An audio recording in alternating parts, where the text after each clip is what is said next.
It is our Christmas gift to all of you, an Extra Bases podcast that is has gone from regular to semi-regular to I don't know what we call it now, Jeremy. What do we call it? Like whenever we feel like it or whenever we get to it?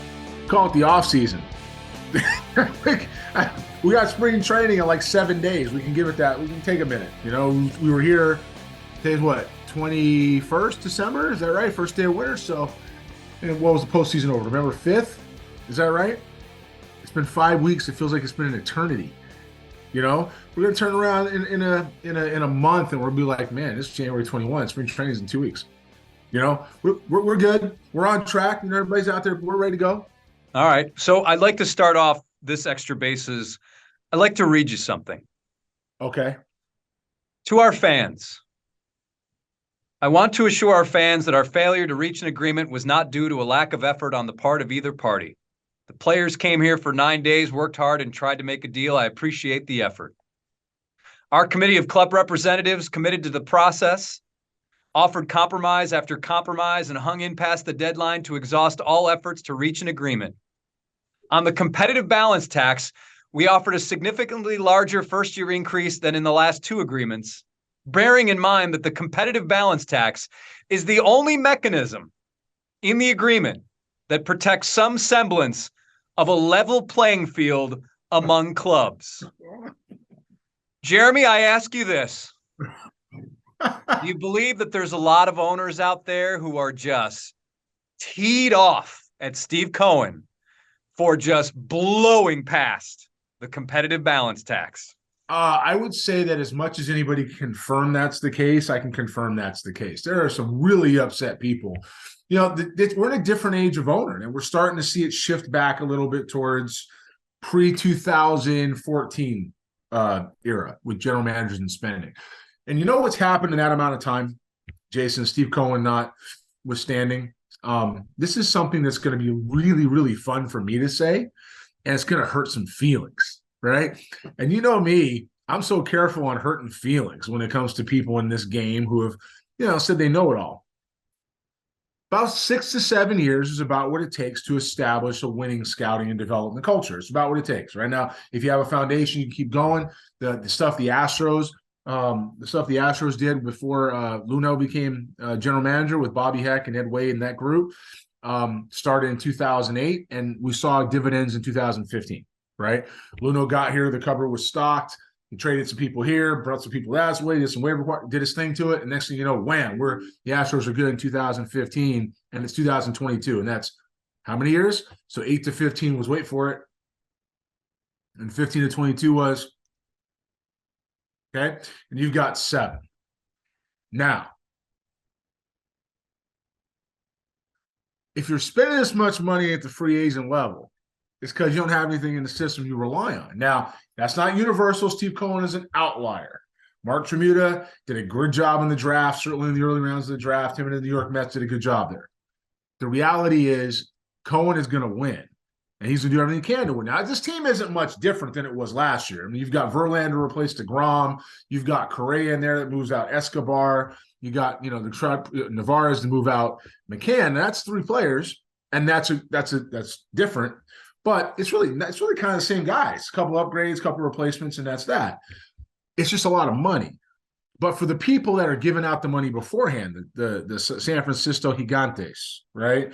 The New York Yankees keeping Arson Judge in the fold and going out and getting Carlos Rodon. You know, you're looking at people who are big spenders spending again. Then you go out to the West Coast, you get to the LA Dodgers, who are like, nah, I'm going to take Shelby Miller for a year. JD Martinez for a year. You see these guys who have done all this for so long pulling back and trying to reset, let their kids play and stay competitive. Why am I saying this? The owners don't want to spend like this on the free agent market. They need to draft and develop their own people. And you know who does? You know where the analytics don't really work? I know they work in the big league level. They've been done for a long time. Statistical analysis, projection, great. They work in professional baseball, minor league baseball. They do not work in the amateur market. They do not work internationally. Not like that. And if you've been reliant on that for taking players or hanging your career on certain players in the draft, you're not going to have much of a system. You know what happens when you don't have much of a system? You got to go pay for it. Now, not too long ago, we were turning around talking about, not we necessarily, we did speak about Montero's contract with the Astros and value and where this was going. And we were talking about Abreu a little bit. And some people were criticizing $20 million a year for 3. I didn't, neither did you. But some people did. How's that look now? Whoops. You're talking about huge spending. So you go to Steve Cohen, who makes whatever billion a year he makes, and he's like, oh yeah, because more than one. Yeah, 380 million. So what? $110 million. So what? I want rings. I want to win. 2 ways to do it: draft and develop, get your guys in the system, and then do it that way. And the owners, in majority, were playing with the rules. They were all the only reason they're mad is because many of them thought they were doing the same thing. We're only going to pay this. We're only going to pay that. Everybody's got some information. And Cohen goes, nope. So it's not about really winning. It's about everybody has their chosen method to win. And what this puts a pressure on, really, if I'm an owner, it's not really I'm going to spend is keep up with Steve Cohen, because none of these guys can do that. That's not it. It's not spending to with Steve Cohen. It's take a look at my baseball ops department and start walking around with that pink slip piece of pad. You get one, like Oprah with shoes. You get one, and you get one, and you get one. Everybody gets a pink slip. And you start putting people back in the game that'll keep you from doing this. That's how that is. And these guys have earned their money. We talked about this before. Years ago when I said, and the Latin talent was unknown, but we said that the window was closed as far as American draft picks. It hasn't changed for me on the American side. But all of that to say, if your baseball operations department can't keep you competitive year after year after year, regardless if you're picking the back, regardless if you're understanding what's there, and not just at the big league level, but beyond that, because this isn't about this year. If I'm the Astros, I'm thinking about these guys are buying this money for the next decade. What do I got to help me compete without having to go do that? The answer is you got a big fat goose egg, you got nothing. And so if owners are going to be upset, that's what they need to look at, is the baseball operations people in these departments that sold them a bill of goods, got arrogant, and decided it was a frat party. That's what they need to get upset. Because Steve Cohen said, oh yeah, I got a bigger frat. Okay, and that's it. That's all that is to it. So the owners have every right to be kind of upset at the guy because he's blowing by these taxes. But they also need to look at their baseball operations department, because these guys are billionaires and they've earned their position as businessmen, and they've earned their position to run their company or their organization or both how they want to. Go get different people so you don't have to spend this much money. Keep players under control. And then you can let a guy go or another guy go and have somebody behind it. If you don't have that, that's why you should be upset. And that's logical. And that's in many ways what the Astros have done. You let Correa go, you have Jeremy Pena in. You let Garrett Cole, Framber Valdez, and Christian Javier step in. But it's interesting now that the dust is starting to settle regarding the Carlos Correa deal and the deal which didn't happen. Carlos Correa's agent, Scott Boras, telling the San Francisco Chronicle that when the Giants told him that the event was postponed, their news conference introducing Carlos Correa, they wanted to continue to discuss a deal. He gave them a deadline between noon and 1 p.m. Pacific, at which point the Giants told him they were not ready to execute the agreement. And then Boras tells the Chronicle, I never heard from them after that. We gave them ample time. Of course, a lot of us who have covered Carlos Correa for years and years and years, the injury history has been there. And I think we all started. Remember the game Operation where you can put the little. Yeah. So I think we're all like, okay, is it this part of his body that maybe was flagged during that physical examination? Reportedly, was it this part of the body? Having said all that, to me, Carlos Correa is made for New York. Here's a guy that bet on himself, was not afraid of free agency, told us as much. I am not afraid of being a free agent. And moving to third base is interesting. We had talked earlier that you said this had the feel of another guy that baseball fans know, and the history of this game and big spending and big free agent deals. And there are some similarities here. Yeah. back in early 2000s. I forget the year.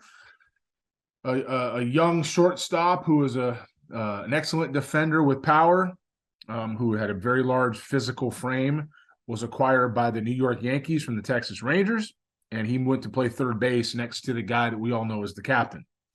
And at the time, many people said, and this is really up for debate, frankly, and no one cares anymore because it is what it is. But at the time, people said Alex was a better shortstop.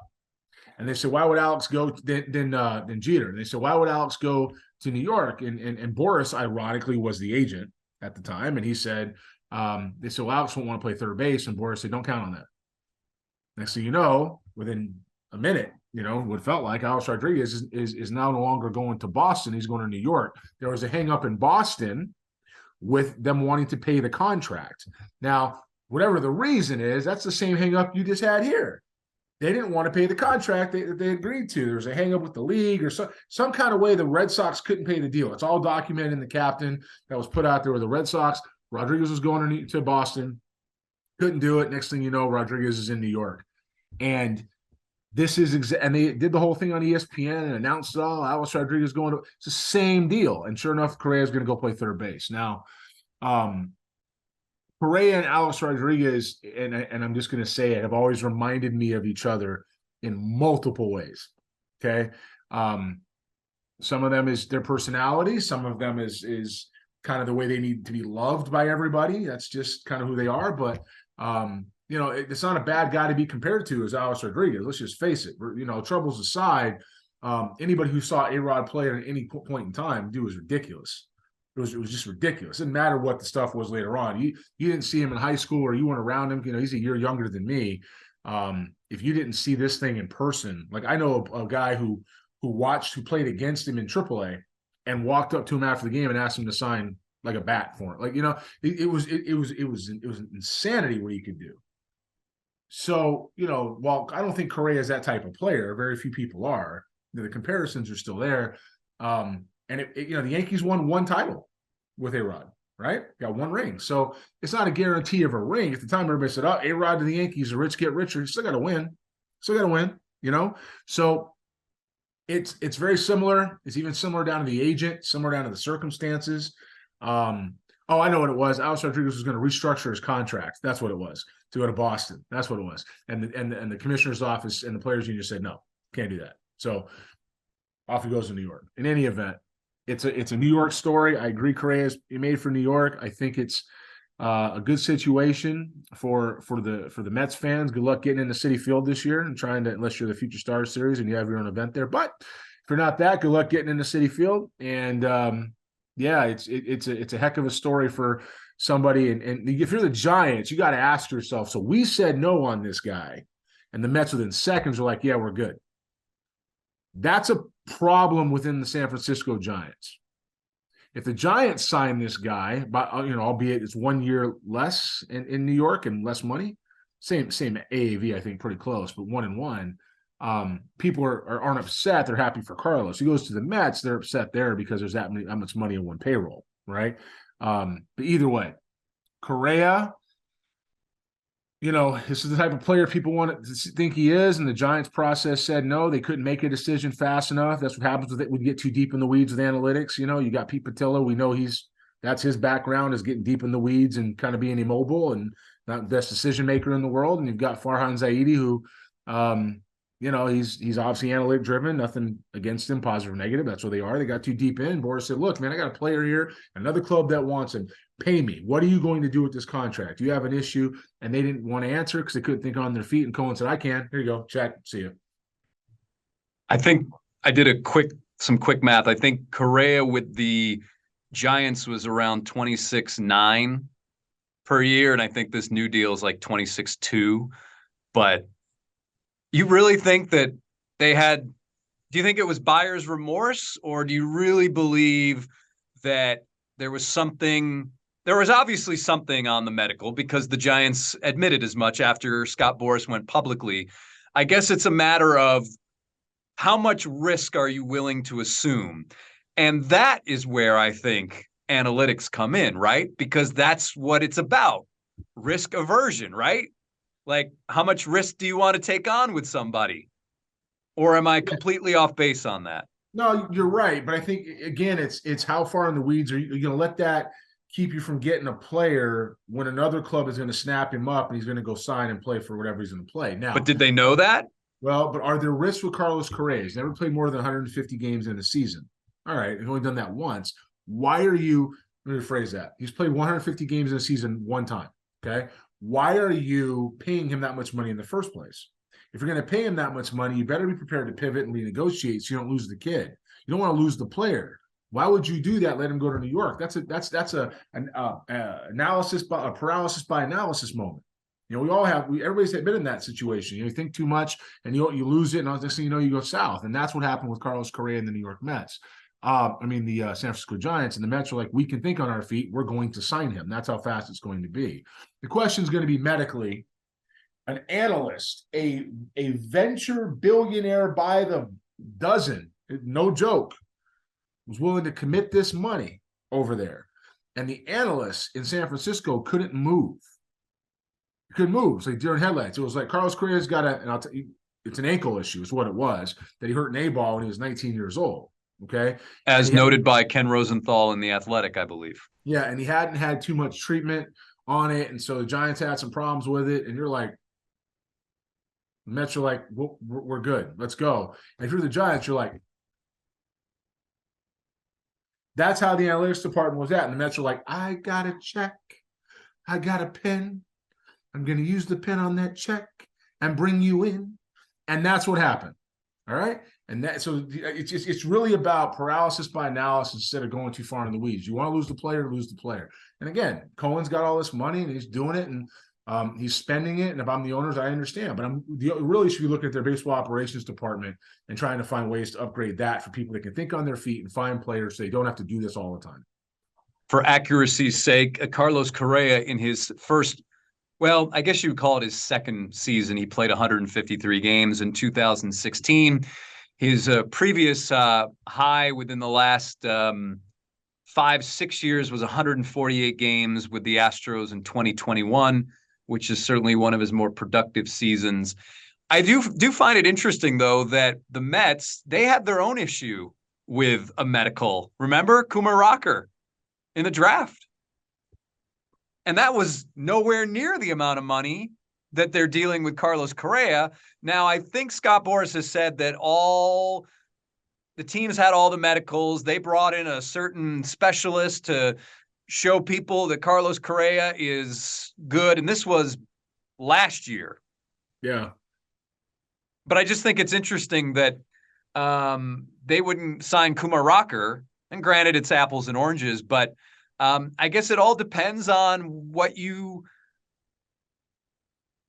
feel or how much risk you believe is involved in one of these deals. You know, the irony of the agent in that deal with the Mets was Scott Boras with Kumar Rocker, right? So I think Rocker was an elbow. I think he was just getting started. There was no proven track record as far as the Mets were concerned. It was something that was banged last minute. I mean, clearly the Mets didn't do that before the draft. You can't do that before the draft. So it happened after.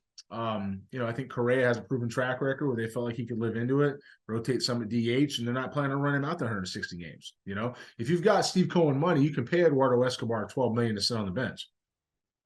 He's going to be on the bench. Oh, Carlos, you're hurting today? Hey, Eduardo, go play third base. Oh, hey, we're going to rotate you through. Hey, Alonso, you're going to DH today. You know, Escobar played first base with the Brewers. You know, he doesn't have they're saying Vogelbach's the DH right. It doesn't have to be that way.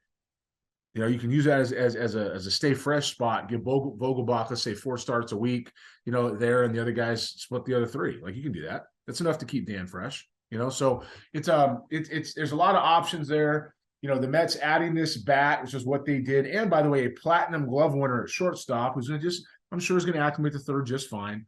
Is a big deal to their lineup. The question is going to be with Correa, can he stay on the field? And for the San Francisco Giants, they have to really reevaluate their processes if this guy stays on the field and he's able to continue to play. That's a question. Now, if he gets hurt right away, then they can say, see, told you. If he doesn't get hurt and he's on the field performing, Lucy, you got some explaining to do. Back in 2019, Correa hit 279 with 21 homers and 59 runs driven in. If he produces those numbers, that was in 75 games. Will Mets fans be okay with that? No. I mean, if they win, they'll be okay with it. They're going to want more, and they should want more. Last year, he hit 291 with 22 homers and 64 runs driven in Minnesota in 136 games. Carlos Correa playing third base every day, 290 and 35 is reachable. For real. 290 and 35 homers? Oh, yeah. Yeah. If he's playing third base every day, right? I mean, he's shown he can hit 290 now. He's shown he can hit 25. What's his career high home runs? 26. 26. He can get to 30. If he's 290 and 30 and 110, and he's not striking out a ton and, he's playing good defense, I mean, that's one of the best players in the game. Is there anything else you want to add to this conversation about Carlos Correa? No, I mean, I think we're good with Carlos Correa. I think that the lesson here is this guy's got a lot of money and simply doesn't matter what it is. If you don't want to spend in free agency, because there was a Steinbrenner too before there was a Cohen, right? If you don't want to spend in free agency, get rid of the people that aren't helping you in the system and find new ones. Stock your system. Get GMs that know how to do it. Get a scouting structure that can yield that. Get processes that do that besides, it's the WOBA plus the BABIP. There's only certain places that works, and it's not in restocking with young players. I need to get some game show music. In fact, I'm going to insert some right here. Okay. It's time to play Name That Teammate. We're going through Jeremy Booth's career record, all of the places he played, and I will give him 3 questions and see if he can name that teammate. I played at Montclair State University in Montclair, New Jersey. Okay. I was drafted by the Angels in the 5th round of the 91 draft, but then I was released. I went to independent ball before I was picked up by the Colorado Rockies, all before I was Jeremy Booth's teammate.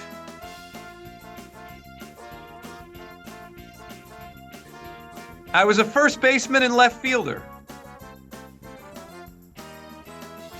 I think this one will give it away.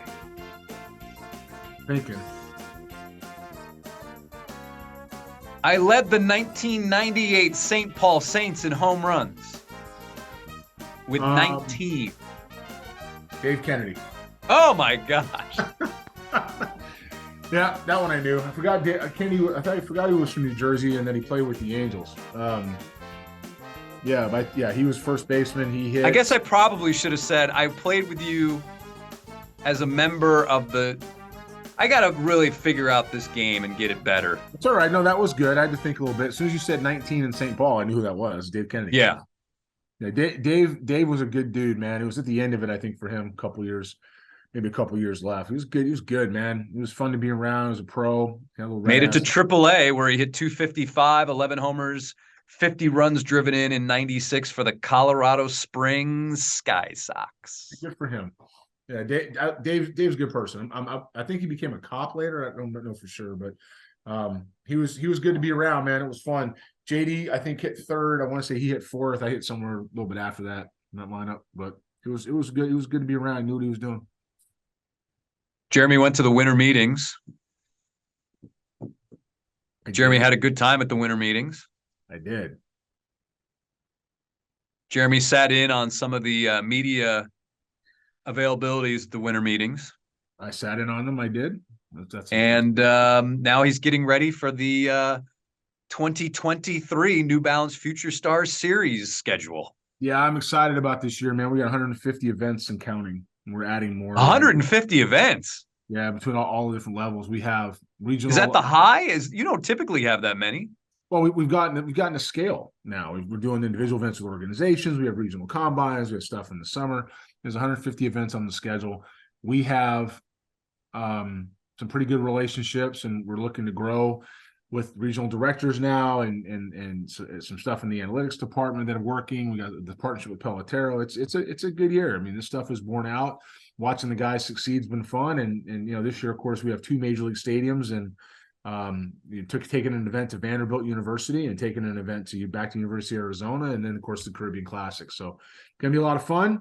Going to take this to another level this year, which is the point, and continue to not draft. We're in the player acquisition business, but evaluate properly and develop guys to have some value. Interesting. I just ran across what Steve Cohen told, what Scott Boras told Steve Cohen with the rocker deal. I told Steve Cohen that while you're an owner, you just have to listen to people that appraise certain elements of drafted players, and we strongly disagree with the appraisal that the Mets placed on Coomer. We had said to him as an advocate, I'm sure if I'm an owner, I'm going to look at this and I say, I expect the advocate to say that for the player. Our medical staff, we have our own internal medical staff. We were very thorough about this. There are always fuzzy MRIs. Max Scherzer's MRI when he signed was not particularly great and frankly never has been. But the thing of it is, it's what the orthopedists say are going to be the primary factors for what makes a player healthy. And if you had to make a minor adjustment in the process, it would be a minor element and he would be back to throwing at the levels that Kumar is capable of. Everybody, there are always fuzzy MRIs. Always. We want Matt Scherzer once again, Boris' client, but how much production versus a guy who just got drafted? So, it depends where you want to put the money, right? That's the risk and that's the reward. At the end of the day, the Mets were able to pivot, the Giants were not, and he's a Met. All right, everybody. That's going to do it for another Extra Bases podcast. Wish you all the best. I don't know, will we get one done before the new year? I don't know if we'll get one done before Christmas, but we should be able to get one done for the new year. Yeah. This is second before Christmas. We got this weather coming in here for a couple of days, so who knows? Yeah. Maybe we'll finish those recording tomorrow. Yeah. Do you think you should drip your faucets, or are you still kind of a gray area? I'm going to go with dripping. I'm going to drip the faucets. I don't know. I'm going to drip the faucets, and I'm going to go ahead and drip the bathtubs. It says to do it. All right. Well, we'll continue this off air. All right, everybody. Thanks for listening, watching, and we'll talk to you next time.